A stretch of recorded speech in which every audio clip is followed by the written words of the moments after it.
Did Ryan Reynolds just ruin his own big night at the Toronto International Film Festival? The actor who has spent years building his brand as Hollywood's most charming smart aleck walked into TIFF with all the confidence in the world.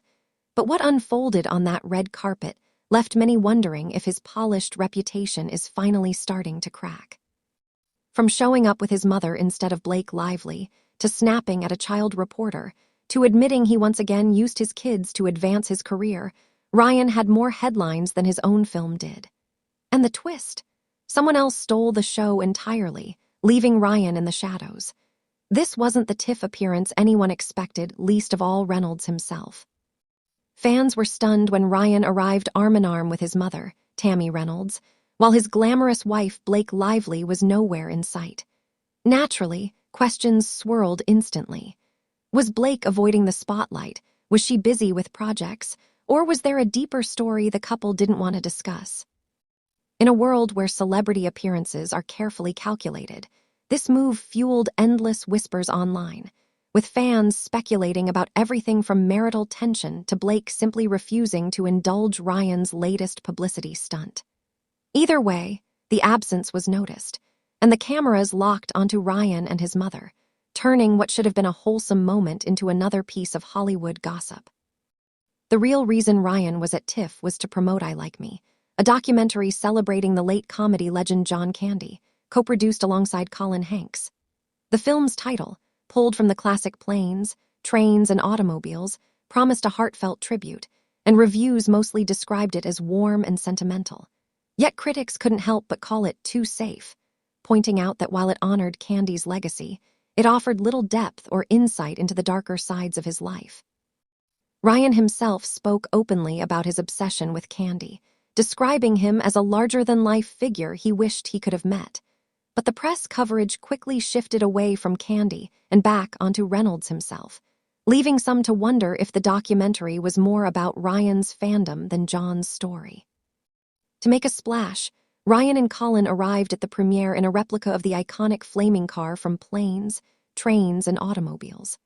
On the surface, it was a clever stunt, a nostalgic nod to the beloved comedy, and the crowd did laugh and cheer at the sight of it.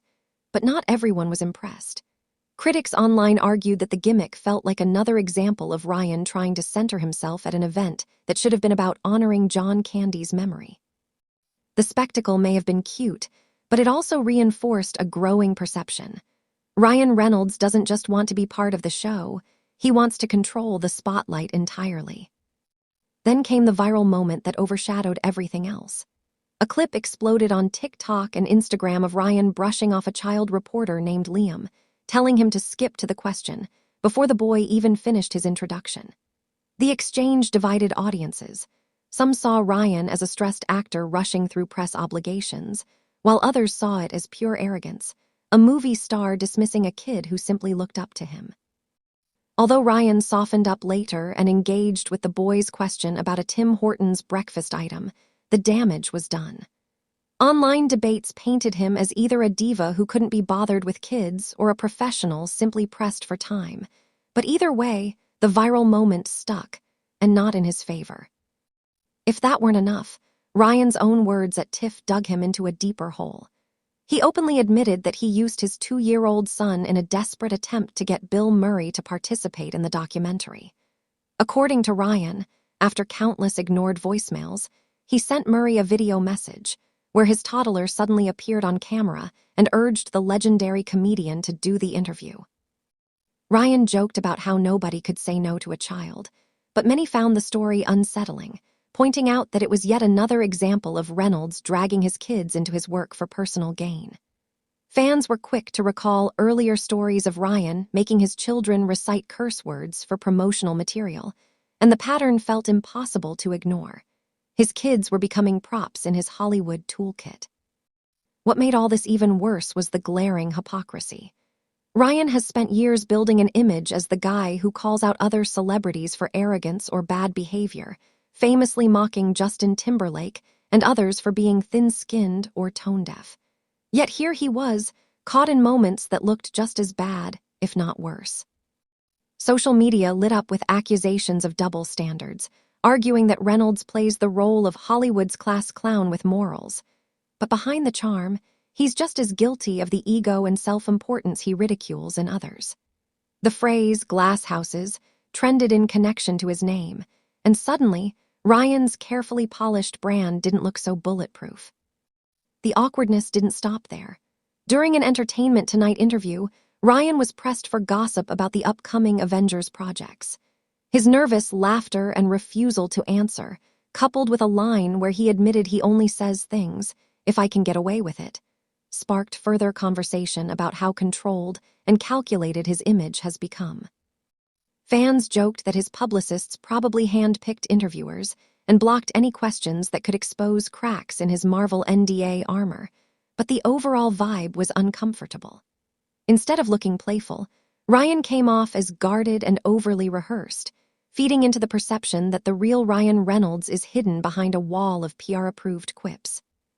But perhaps the most humiliating part of all for Ryan came at the end of the night, when TIFF audiences and critics crowned an unexpected star of the festival, Sydney Sweeney.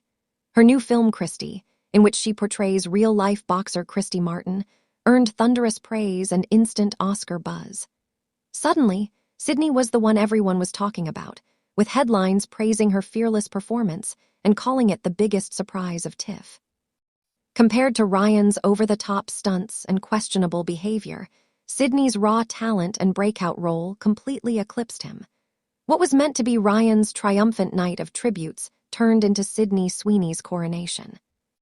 As the dust settled, many couldn't help circling back to the most glaring omission of the night, Blake Lively. Red carpet events have always been part of the Reynolds Lively brand, with the couple using their playful banter to win over the public. But this time, Blake's absence was impossible to ignore. Online speculation ran wild. Was she distancing herself from Ryan's controversies, or simply choosing not to participate in another one of his PR-heavy nights? Gossip blogs buzzed with claims of possible tension in the marriage, while others defended her, pointing out she's busy juggling her own career and 4 kids. Whatever the truth, the optics weren't great, and it added fuel to the narrative that something about Ryan Reynolds feels off right now. For years, Ryan was seen as the ultimate good guy in Hollywood, witty, handsome, self-deprecating, and relatable. But in today's climate, audiences are quick to reassess their heroes, and Reynolds' constant attempts to stay in control are starting to backfire. Every time he cracks a joke to dodge accountability, fans wonder if it's genuine humor or a shield to hide behind. With younger stars like Sydney Sweeney capturing attention through talent rather than gimmicks, Ryan's strategy of endless quips and carefully crafted PR moments risks feeling outdated. The shift is subtle but noticeable. The public is less dazzled by his charm and more skeptical of his motives. Ryan's TIFF appearance also highlights a larger Hollywood problem, the obsession with image control. Stars are carefully managed by teams of publicists, stylists, and strategists who try to craft a flawless narrative, but cracks always show. Ryan, once seen as untouchable, now finds himself under the same microscope that's consumed countless other A-listers. Whether it's Blake's absence, his use of his kids, or his awkward interactions, everything becomes fodder for speculation. In an era where authenticity is king, the more Ryan tries to polish his image, the more people notice the imperfections seeping through. The question now is what comes next. Ryan Reynolds still has a loyal fan base, blockbuster franchises, and major business ventures, but TIFF showed just how quickly the narrative can turn. If he continues leaning on the same humor, family-friendly gimmicks, and PR stunts, the public may grow tired of the act. To stay relevant, he may need to step back, allow his work to speak louder than his image, and stop dragging his family into the spotlight. Otherwise, he risks becoming what many accuse him of already being, a manufactured brand rather than a genuine actor. So in the end, Ryan Reynolds walked into TIFF expecting to be the night's star, but left battling viral clips, criticism, and a reputation that suddenly looks shakier than ever. Instead of headlines about his tribute to John Candy, the world was talking about his awkward interactions, his absent wife, and his questionable use of his kids for Hollywood gain. And just to twist the knife, it was Sydney Sweeney who captured the night, leaving Ryan in her shadow. The lesson here is simple. Charm and stunts might win attention, but true talent and authenticity always win the night.